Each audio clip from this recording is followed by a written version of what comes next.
আজকে কোন কন্টেন্টটা বানাবেন আপনি কিন্তু ভেবে পাচ্ছেন না। এমনটা কিন্তু সবার হয়ে থাকে যে আজকের কন্টেন্ট কী হবে। অনেক ভিডিও দেখতেছেন আপনার কন্টেন্ট বানানোর জন্য, কিন্তু আপনার ভিডিও খুঁজে পেলেন না যে আজকের ভিডিওর টপিক কী হবে, আপনি কি ভিডিও করবেন আজকে, তাই না বন্ধু? এইটা যদি সমস্যা হয়ে থাকে আপনার প্রতিনিয়ত বা মাঝে মাঝে যদি হয়ে থাকে যে আপনার কন্টেন্ট খুঁজে পাচ্ছেন না বা আজকের ভিডিওটা কী বানাবো চিন্তা করে পাচ্ছেন না, তাহলে ভিডিওটা আপনার জন্য।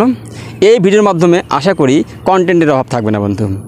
এত সুন্দর একটা অ্যাপ আছে এখানে, এই অ্যাপটা যদি আপনি ব্যবহার করেন তাহলে কিন্তু আপনি অনায়াসে এখান থেকে আপনার কন্টেন্টগুলো বানিয়ে নিতে পারবেন। তো আমরা কিন্তু অনেক সময় কপি করি, স্টোরি ছাড়ি, টেক্সট ছাড়ি, তো এগুলোর মাধ্যমে কিন্তু আমরা মানুষের দেখে দেখি কপি করি। মানুষ যেটা লেখে আমরা কিন্তু অনেক সময় কপি করে সেটাই বসিয়ে দিই, আর এটাতে কিন্তু ভিউটিউ হবে না। কেননা কপি একজনে একটা লিখেছে, সেটা দেখে দেখে আপনিও লিখলেন, তাহলে কিন্তু এটা বেশি মার্কেট দেবে না বা ভিউজ হবে না। সেই জন্য এমন একটা সিক্রেট অ্যাপ আছে এখানে, যার মাধ্যমে আপনি স্টোরিগুলো এখান থেকে দিতে পারবেন এবং আপনি এখান থেকে টেক্সট লিখতে পারবেন এবং এখান থেকে আপনি আপনার ভিডিওর কন্টেন্ট খুঁজে বের করে নিতে পারবেন। থটস অফ বিল্লাল ভাইকে কে না চেনে, অবশ্যই আপনারা চিনে থাকবেন। ছন্দে ছন্দে কবিতা বানায়, সুন্দর সুন্দর কবিতা আমাদের উপহার দিচ্ছেন। বন্ধু মনে করেন তো, তিনি কি এত কবিতা কোথায় পাচ্ছেন? এত সুন্দর সুন্দর কবিতা আমাদের উপহার দিচ্ছেন, কোথায় পাচ্ছেন? এই অ্যাপ থেকে বন্ধু। সেজন্য এই ভিডিওটা খুব ইম্পর্টেন্ট। যদি আজকে ভিডিওটা সম্পূর্ণ কন্টিনিউ করেন অবশ্যই ভালো কিছু শিখতে পারবেন। তো আমরা দেরি করছি না, সরাসরি চলে যাচ্ছি প্লে স্টোরে। আপনারা প্লে স্টোরে চলে যান। প্লে স্টোরে গিয়ে সার্চ করতে হবে, এই যে সার্চ করতে হবে চার্ট, CHAT, চার্ট। বড় হাতের বড় হাতের G, বড় হাতের P, বড় হাতের T, চার্ট জিপিটি। দেখে নিন ভালো করে, CHAT চার্ট GPT। এই চার্ট জিপিটি লিখে আপনারা সার্চ করুন। সার্চ করে দেখবেন এমন একটা লোগো চলে আসছে। এই যে এই লোগোটা দেখে কিন্তু আপনারা ডাউনলোড করবেন। অনেক লোগো দিতে পারে আপনাকে, কিন্তু এই লোগোটা দেখে আপনারা ডাউনলোড করবেন। তো আমরা যেহেতু ডাউনলোড করা আছে সেজন্য আমি ওপেনে ট্যাপ করছি। ওপেন করার পর আপনাদের কিন্তু এরকম ইন্টারফেস আসবে না, কারণ আপনাদের লগ ইন করতে বলবে। আপনারা জিমেল অ্যাকাউন্ট দিয়ে লগ ইন করবেন। আমি আগেই জিমেল অ্যাকাউন্ট দিয়ে লগ ইন করেছি, তাই কিন্তু আমাদের এখানে এমনটা দেখাচ্ছে। তো বন্ধুরা, আপনারা যখন জিমেল অ্যাকাউন্ট দিয়ে লগ ইনটা করে ফেলবেন তারপরে কিন্তু এমনটা আসবে। এইবার এইখানে সার্চ বারে আপনারা লিখবেন, কি লিখবেন?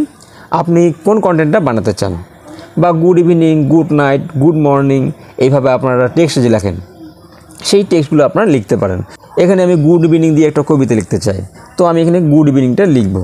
বন্ধুরা ভালো করে লক্ষ্য করবেন, কারণ পরবর্তী না হলে কিছু বুঝতে পারবেন না। তো আমি গুড ইভিনিং লিখতেছি, GOOD, গুড ইভিনিং লেখা চলে আসে।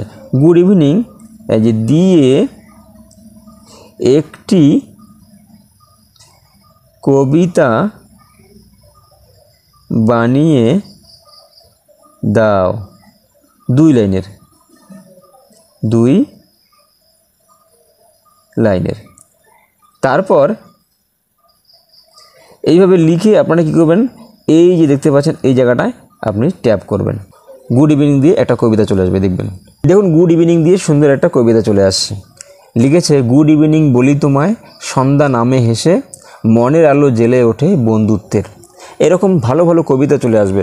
বাবার আদর দিয়ে 2 লাইন কবিতা বানিয়ে দাও তো। দেখুন সুন্দর কবিতা হচ্ছে। বাবার আদর ছায়ার মতো সারা জীবন সঙ্গে চলে, ভালোবাসার বন্ধনে বাবা হৃদয়ে চিরকাল জ্বলে। কি সুন্দর একটা কবিতা বানিয়ে দিল। এইবার মায়ের আদর দিয়ে 2 লাইন কবিতা বানিয়ে দাও তো। দেখুন খুব সুন্দর একটা কবিতা হচ্ছে। মায়ের আদর নদীর ধারা, শান্তি মেলে বুকের কোণে, সারা জীবন ভালোবাসা তার মিশে থাকে প্রাণের ঢালে। কি সুন্দর কবিতা। আপনারা শুধু এখানে সার্চ করবেন, যে বিষয়ে আপনি কন্টেন্ট বানাতে চান সে বিষয়ে আপনি সার্চ করলেই কিন্তু সুন্দর একটা কন্টেন্ট এখানে চলে আসবে। পরবর্তীতে এটা দেখে দেখেই কিন্তু আপনি কন্টেন্টটা বানিয়ে নিতে পারবেন। অথবা আপনারা যদি কোনো টেক্সট লিখেন, তো যে বিষয়ের উপর টেক্সট লিখবেন সেই বিষয়ের উপর ভিত্তি করে আপনি এখানে লিখবেন। মানে প্রথম কথাটা লিখে 2 লাইন 4 লাইন কথাটা লিখে কিন্তু ছেড়ে দেবেন, তারপরে দেখবেন সুন্দর একটা কবিতা চলে আসছে। তো এইভাবে কিন্তু আপনার নতুন নতুন টেক্সট কিন্তু এখান থেকে লিখতে পারবেন। কারো দেখতে হবে না, কারো কপি করতে হবে না বন্ধু। এই ভিডিওটা দেখে যদি কিছু শিখতে পেরেছেন অবশ্যই একটি লাইক করে দেবেন এবং চ্যানেলটাকে সাবস্ক্রাইব করে দেবেন।